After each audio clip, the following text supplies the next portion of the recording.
Good morning students. Let's begin our science class, and in today's class I will explain you the two topics.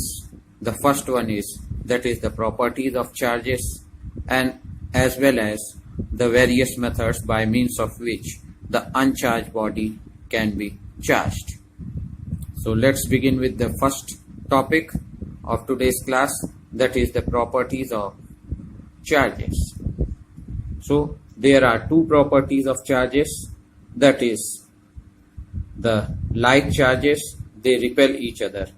For example, if you are bringing the two objects which are having similar type of charge, for example positive charges are present on both the objects or negative charges are present on both the objects, then what we will observe? We will observe that both the objects, they will repel each other or they will move away from each other. Now I will explain you this property of the charge by the help of the activity which is given in your book on page number 183. So to explain the first activity, that when the objects bearing same type of charge, they are brought close to each other, they repel each other. Now for performing this activity, the things which are required, that is two glass rod and the silk cloth is required. So students, let's begin our activity. So what we will do, we will take a glass rod and we will rub it against a silk cloth. And as a result of the rubbing of the glass rod against the silk cloth, what we observe? We will observe that the electrons are transferred from the glass rod into the silk cloth. And due to this transfer of the electrons, due to the rubbing, what we will see, that the glass rod becomes positively charged since it is losing the electrons, whereas the silk cloth, which is gaining the electrons, it will become negatively charged. Again students, we will repeat the same activity with the second glass rod. We will rub that second glass rod against the silk cloth, and here also what we will observe, that the transfer of the electrons will take place, and as a result what will happen? The glass rod, it becomes positively charged, and the silk cloth, which has gained the electrons, it will become negatively charged. And at the end, when we will bring the two rods close to each other, we will observe that they repel each other or they move away from each other. With the help of this activity, we can prove that when the two objects bearing same type of charges, they are brought close to each other, they repel each other or they move away from each other. I hope you have understood this property with the help of the activity. Now I will explain you the second property of the charges, that is the unlike charges attract each other. Or in other words, you can say, that is when we bring the two objects which are having different type of charges. For example, one body is having positive charge and the another body is having negative charge. When these type of objects, they are brought close to each other, they will attract each other, they will come closer to each other.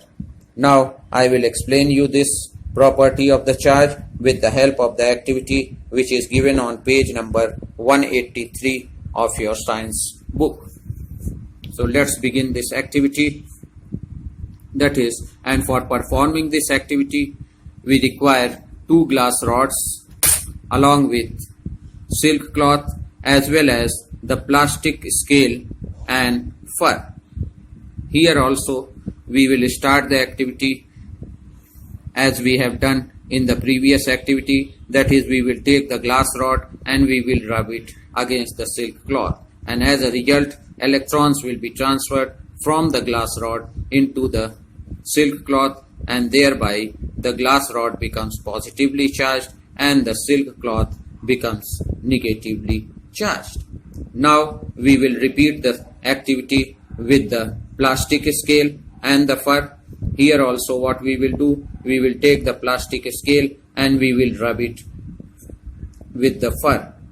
But in this case, what we will observe that the transfer of the electrons will take place from the fur into the plastic scale, and due to this region, what will happen? The plastic scale, since it is gaining the electrons from the fur, therefore it becomes negatively charged, and the fur becomes positively charged as it is losing the electrons. Now, when we will bring the plastic scale close to the glass rod, we will observe that the glass rod is pulled by the plastic scale. This shows that is when the two objects bearing different type of charges, that is one is bearing positive charge and another is bearing negative charge, then they will attract each other or they will come close to each other. I hope you have understood with the help of the activity both the properties of charges.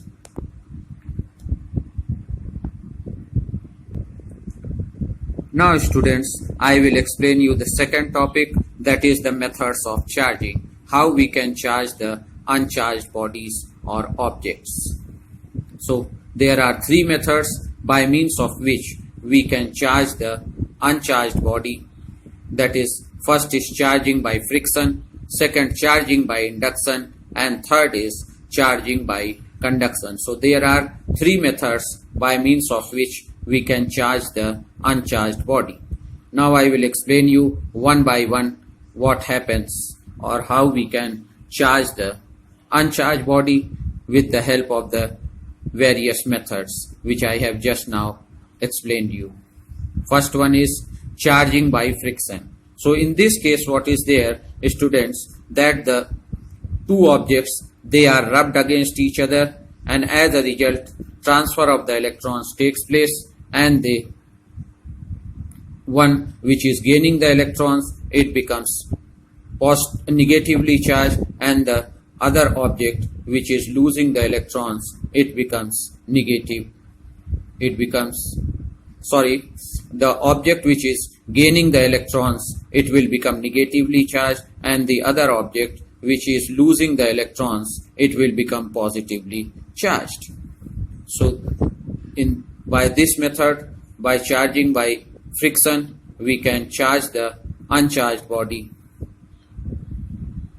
Second method is charging by induction, and in this method the uncharged body is charged by bringing it closer to the charged body. So in the second method, that is charging by induction, what we are doing, if we bring the uncharged body closer to the charged body, then it becomes charged due to the transfer of electrons. So this is what is the second method, and the third method is charging by conduction, and in this method the uncharged body is brought close to the is brought in contact with the charged body, and thereby due to the transfer of the electrons the uncharged body gets charged. So these are the three methods by means of which we can charge the uncharged body. In the first case, when we are rubbing the two bodies together, then due to the transfer of the electrons, the bodies are getting charged, and this method of charging by rubbing the two bodies together is called as charging by friction. Then in the second method, that is charging by induction, the uncharged body is charged by bringing it closer to the charged body. And third type of method is that when we are charging by conduction, and in the method of charging by conduction, what we are doing, we will bring the uncharged body in contact or in touch with the charged body, and therefore due to the transfer of the electrons the uncharged body will become charged. So this is all for today's class. I hope you have understood. Your homework for today is do the reading of page number 185 and 186, which will help you in understanding whatever I have explained. Thank you and have a nice day.